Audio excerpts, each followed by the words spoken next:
Good morning, class 11 students. How are you? Hope you everyone fine.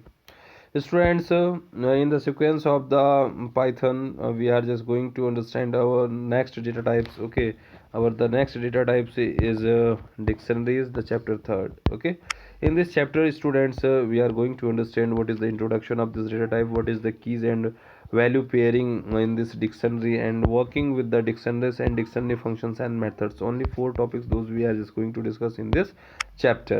Students, as you know that everyone in the introduction of the dictionaries form, you must have realized the Python offers many different ways to organize. Okay, what is the collections? What is the bunch of the values, a single variable? Okay, of data items such as a string, list, dictionaries, tuples, etc. Of these of the having already worked with these strings, tuples, and previous chapters. Now is the time to work with the other collection types. So in this chapter we shall just talking about the dictionaries. In this chapters you shall be learning about the data items or organized in the Python's dictionary. How can you just access the items in dictionaries, various operations that you have to perform the dictionary to various related functions and methods. This is the intro of that, those you are just previously understand. Now here is the important things. You just see there, here is just given a dictionary, but here is just given key, then colon, and then value pairs. It means dictionary just work over there. What? Keys, then colon, and then after values. This is the method to just assigning the this is the method to representing a what, the dictionary. Now here is given among of the built in the Python data types, very versatile type called is a dictionary. It is a very versatile. Versatile, it means you have to use any of the features. Dictionaries are simply another type of the collection in the Python, but with a twist. What is the, rather than having an index associated with the each data item, just like list and string, dictionary in the Python having a key and value of that की। Okay मतलब क्या है कि और जो आपने use किया उन सबों से डिफरेंट है। क्यों? क्योंकि इसमें आप की देंगे और उस की वैल्यू देंगे, और वो कभी भी वैल्यू को कॉल करना होगा तो आप की के कॉल से ही वैल्यू कॉल होगी। तो एक तरह से समझ में आया कि की क्या है, इज ए इम्यूटेबल। ये मैंने अगले क्वेश्चन में भी दिया था, कल का जो क्यूज टेस्ट लिया था। Okay, that is a Python dictionary or collection of some keys value pair. Okay, don't get confused, just read on. Just like a English dictionary, you can search for a word's meaning because each word having meaning associated with the same manner.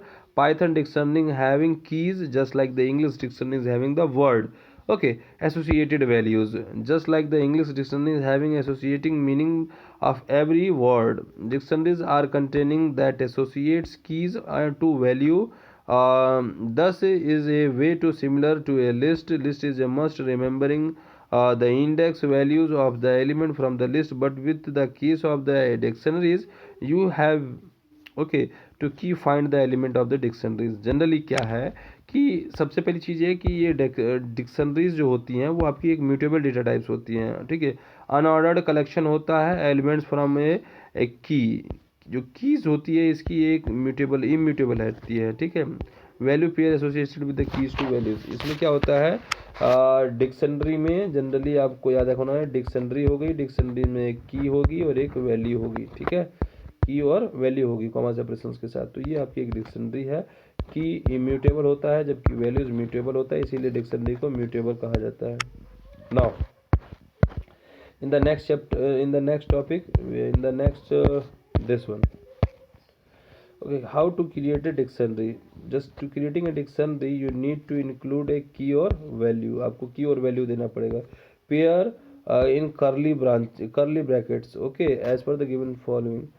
सबसे पहले dictionary का नाम दे दिए, जो भी नाम देना है इक्वल्स दे दिया, फिर करली ब्रैकेट लगा दिया, फिर की वैल्यू देकर कॉमा सेपरेशन के साथ अपनी लिस्ट को असाइन कीजिए, तब जाके आपका एक डिक्शनरी क्रिएट होगा। ठीक है, the following an example to just creating a teachers that store the name of the teachers and a key. Okay, अब देखो, and the subjects being taught by the values of respectively keys. Generally क्या है, एक teachers का आपने एक dictionary बनाया जिसमें डिम्पल मैम है कंप्यूटर साइंस पढ़ाती हैं, करेन जो है सोशियोलॉजी पढ़ाते हैं, हरप्रीत जो है मैथमेटिक्स पढ़ाते हैं, और सुबह जो पढ़ाते हैं लीगल स्टडीज़ पढ़ाते हैं। तो जनरली क्या है, ये एक वैल्यू है जो किससे मैप हो रही है, इसकी की से। ये वैल्यू है जो मैप हो रही है की से, ये भी एक वैल्यू है जो मैप हो रही है की से, ये भी एक वैल्यू है जो मैप हो रही है की से। तो जनरली आप क्या कह सकते हैं इस डिक्शनरी में कि डिक्शनरी ये है टीचर्स की डिक्शनरी जिसमें एक की है और जो रिलेट करती है एक वैल्यू से। तो दोनों के बीच में कॉमा सेपरेशंस होना चाहिए। बाकी सारा मेथड वही है, सिंगल कोट्स में आप स्ट्रिंग असाइन करते हैं, बिना कोट के आप नंबर असाइन करते हैं, ठीक है, वो मेथड सेम है, उसमें कोई अंतर नहीं होने वाला है। Students now you just focus on that, notice that what the curly brackets mark that beginning to end of the dictionary। अगर स्टार्ट हो रहा है curly bracket से तो एंड भी क्या होगा, curly bracket से ही होगा। each entry key or values consisting a pair of separated by the colon। okay, the key and crosses what is the founding values given by the written in the between the columns। Generally क्या है, देखिए इसके कहने का मतलब ये है कि अगर आप कोई भी की लिख रहे हैं और उसकी वैल्यू दे रहे हैं, उन दोनों के बीच में क्या होना चाहिए, एक कॉलन का साइन होना चाहिए, ये मस्ट नेसेसरी है बस। फिर एक key value pair are separated by the comma. Generally क्या है कि अगर एक की हो गई और उसकी वैल्यू हो गई तो इसके बाद कॉमा दे दीजिए, फिर की वैल्यू फिर कॉमा दे दीजिए, फिर की वैल्यू फिर कॉमा दे दीजिए, ठीक है। You can see that there are 4 keys and value pairs the above dictionary is following the table illustration। जैसे की वैल्यू पेयर क्या है, डिम्पल कंप्यूटर साइंस, तो की क्या होगी, डिम्पल होगी, वैल्यूज क्या होगी, कंप्यूटर साइंस होगी, ठीक है। तो जनरली इसको ध्यान रखेंगे, ठीक है। Internal dictionaries are indexed arrange on the basis of the key, ठीक है, की के हिसाब से इसकी इंडेक्स अरेंज होती है। जैसे क्या है, डिम्पल 1 0 की 0 इंडेक्स है, किरण 1 इंडेक्स है, हरप्रीत सेकंड इंडेक्स है, सुबह थर्ड इंडेक्स है। चलिए, considering the more dictionaries like that, dict 1 this is an empty dictionary, there is no element in this dictionary. Dicts days in month dictionary, देखिए इसमें डेज है, ठीक है, मंथ डेज है, मंथ डेज है, month total.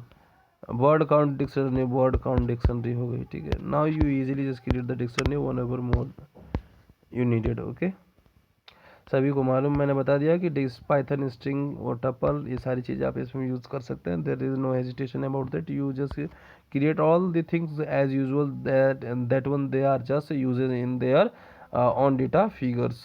जैसे अभी क्या है कि देखिए इसमें क्या है कि if you trying give a mutable types as a key, Python will be give an error. क्यों एरर है, क्योंकि यूजुअली आपको मैंने बता दिया है कि कीज जो होती हैं वो इम्यूटेबल डेटा टाइप्स होती हैं, और इम्यूटेबल डेटा टाइप्स क्या होता है, आपका टपल होता है, स्ट्रिंग होता है, जो डेटा बदल नहीं सकता है वही क्या है, एक्सेप्टेबल है। जबकि लिस्ट क्या है, आपका एक लिस्ट एक म्यूटेबल डेटा टाइप है, इसीलिए इसको अनएक्सेप्ट कर दिया गया है।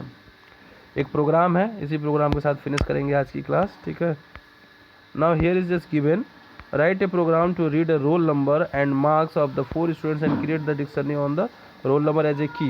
अब जनरली देखो ये एक आपका एक फंक्शन होगा, इसको आप क्रिएट कर लीजिएगा अपनी बुक से, ठीक है। और इस तरह से आप जैसे ही मार्क्स और एंट्री देंगे ऑटोमेटिकली वो एक डिक्शनरी क्रिएट हो जाएगी। so you have to understand this dictionary. If you having any queries then you just give to us. Okay, thank you, bye bye.